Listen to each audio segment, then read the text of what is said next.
Hello students, I am Nisha Dubey as a maths teacher in Krishna Public School. Yesterday we done question number 1 of exercise 5A chapter 5 algebra. Now today we start next question number 2. Now we see question number 2. The cost of one pen rupees 20. Find the cost of X pens. बेटा मुझे यहाँ पर एक pen की cost दे रखी है, वो कितनी है 20 रुपीज़ है। और बेटा मुझे एक्स पेन्स की कॉस्ट को फाइंड आउट करना है।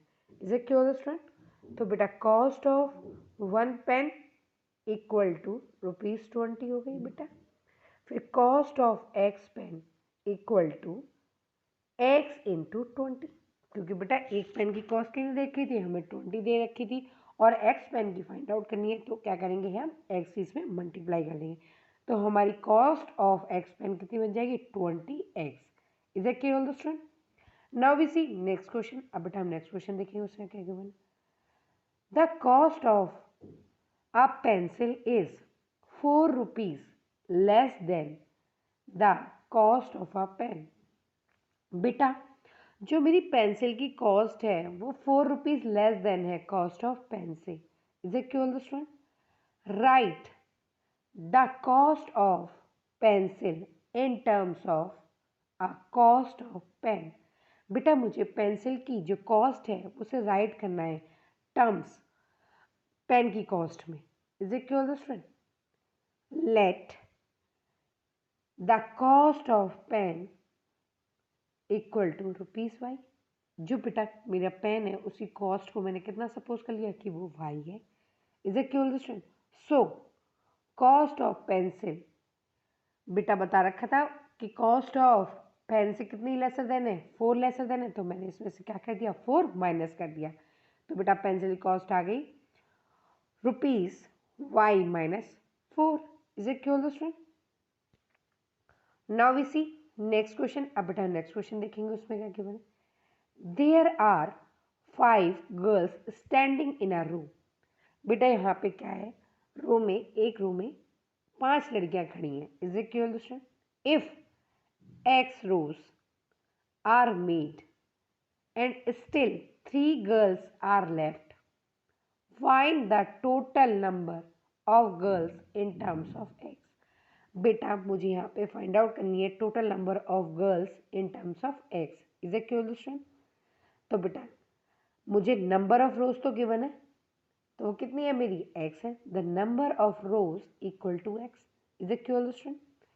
5 गर्ल्स इन ईच रो, हर एक रो में कितनी लड़कियां हैं बेटा 5 लड़कियां। So it make it 5x for all the girls in the row. बेटा अब वहाँ पे बता रखा था कि नंबर ऑफ रोज कितनी है हमारी x है, और बेटा number of girls each row कितनी है 5 है, तो टोटल नंबर ऑफ गर्ल्स कितनी हो जाएंगी 5x हो जाएंगी। Is it clear student? Only only 3 girls are left now. सिर्फ 3 लड़कियां हैं जो बच रखी हैं बेटा, जो रो में नहीं अरेंज हो रखी। तो बेटा total number of girls equal to 5x plus 3। Is it clear student? Now we see next question. अब बेटा नेक्स्ट क्वेश्चन देखेंगे, उसमें बेटा नेक्स्ट क्वेश्चन देखेंगे, उसमें क्या क्या बने। Ravi's father is 25 years more than twice Ravi's age. बेटा जो रवि के फादर हैं उसकी एज क्या है 25 ज़्यादा है रवि से और उसके ट्वाइस से भी। Is it clear student? Right father age in terms of Ravi's age. बेटा जो फादर की एज है उसे हमें राइट करना है रवि की एज की टर्म्स में। Is it clear student? तो बेटा let the Ravi's age equal to m years. Ravi की एज को हमने कितना मान लिया कि वो m ईयर्स है। So Ravi's father age equal to, बेटा उसने क्या बोला था उसका ट्वाइस मीन्स 2m, और उससे भी कितनी ज़्यादा है बेटा 25, तो प्लस कर देंगे 25। तो बेटा Ravi's father age equal to 2m plus 25 years. Is it clear student? Now I am explaining some terms related to algebra वाले यहाँ पे constants. A symbol having a fixed numerical value is called a constant, जिनकी बेटा fix numerical value होती है उन्हें हम कहते हैं कांस्टेंट। जैसे बेटा 1 है, 2 है, 3 है, 4 है, 5 है, 6 है, -6 है, -8 है। बेटा इनकी वैल्यू इससे ज़्यादा वेरी नहीं करेगी। जैसे अगर 1 है तो 1 ही रहेगी, ऑलवेज 1 रहेगी। Is it clear student? Digits 0 to 9 numbers formed by these digit. अगर 0 से 9 से लेकर बेटा अगर हम डिजिट को फॉर्म करते हैं तो वो क्या होते हैं, हमारे कांस्टेंट होते हैं। Is it clear student? जैसे बेटा यहाँ पे हम एग्जांपल्स ले रखे हैं मैंने, 4, 7/5, 100, -2 etcetera represent constant as they have fixed value. बेटा इनकी वैल्यू हमेशा फिक्स्ड रहती है, वेरी नहीं करती। Is it clear student? Now we study next term variables. अब बेटा हम क्या पढ़ेंगे कि वेरिएबल्स क्या होते हैं। जो ये वेरिएबल्स बेटा इसके नेम से ही हमें आइडेंटिफाई हो रहा है कि वेरी करते हैं, variables. Is that clear student? A symbol which takes on various numerical value is called a variable or literal। बेटा जिनकी लॉट ऑफ वैल्यूज होती हैं, वेरियस, उसने वर्ड यूज करा various. Is that clear student? Numerical value, जिनकी numerical value अलग अलग होती है। इज दैट क्लियर स्टूडेंट? लिटरल और variable are represented with small English letters. बेटा इसे स्मॉल इंग्लिश लेटर से रिप्रेजेंट करते हैं। जैसे बेटा स्मॉल ए ले लिया, स्मॉल बी ले लिया, स्मॉल सी ले लिया, डी ले लिया, और या एक्स वाई जेड, ऐसे कुछ भी ले सकते हैं, etcetera. Is it clear student? देखो बेटा अब बेटा मैं आपको बताती हूँ, देखो कैसे हमने इसे कहा वेरिएबल। जैसे x+3 था हमारा, इक्वल टू 0 था। Is it clear student? तो बेटा मुझे वेरिएबल की वैल्यू फाइंड आउट करनी है, तो x इक्वल टू क्या हो जाएगा, -3 हो जाएगा। Is it clear student? तो यहाँ पे मेरी x की वैल्यू क्या आ गई, -3 आ गई। Is it clear student?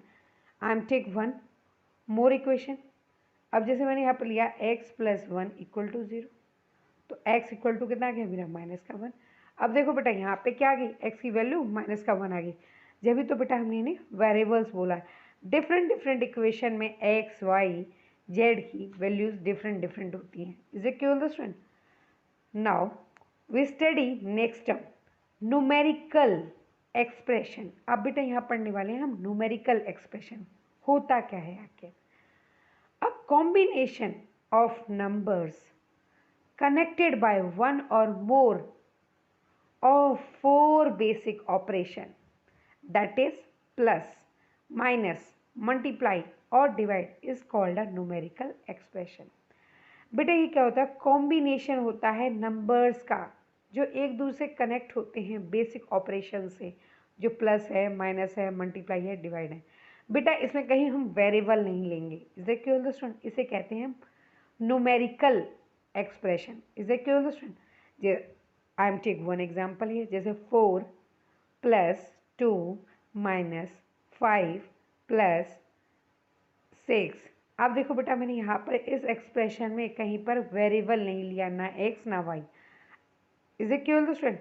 इसे कहते हैं मैथमेटिकल एक्सप्रेशन। और बेटा यहाँ पे एक एग्जाम्पल मुझे गिवन भी है, वो क्या है, 4 + 3 - 2 into 3 divided by 3। Is it clear student? Now we study next term algebraic expression। अब बेटा हम पढ़ने वाले हैं यहाँ पे नेक्स्ट टर्म, वो क्या है, algebraic expression। Is it clear student? An expression which involves both constant and variable। बेटा जिस एक्सप्रेशन में दोनों चीज़ आ जाती हैं, कांस्टेंट भी और वेरिएबल भी, is called an algebraic expression. ये हमारा एल्जेब्रिक एक्सप्रेशन कहलाता है। Is it clear student? जैसे बेटा एग्जांपल y+2 लिया मैंने। Is it clear student? ये एल्जेब्रिक एक्सप्रेशन है बेटा, क्योंकि यहाँ पे मैंने क्या लिया है, वेरिएबल लिया है। y क्या है मेरा, यहाँ पे वेरिएबल है। 2 क्या है मेरा, कांस्टेंट है। Is it clear student? अब सम एग्जांपल्स बेटा मुझे यहाँ पे गिवन है x + y। तो बेटा देखो x वेरिएबल हो गया, 5 कांस्टेंट हो गया। Is it clear student? अब बेटा यहाँ पे मुझे क्या गिवन है, 2r + 3। तो बेटा जो ये r है ये क्या है, मेरा वेरिएबल है, और बेटा 3 और 2 क्या है, मेरे कांस्टेंट्स हैं। Is it clear student? Are algebraic expression, ये मेरे क्या है, एल्जेब्रिक एक्सप्रेशन है, क्योंकि इसमें दोनों चीज़ आई हैं बेटा, कांस्टेंट भी और वेरिएबल भी। Is it clear student?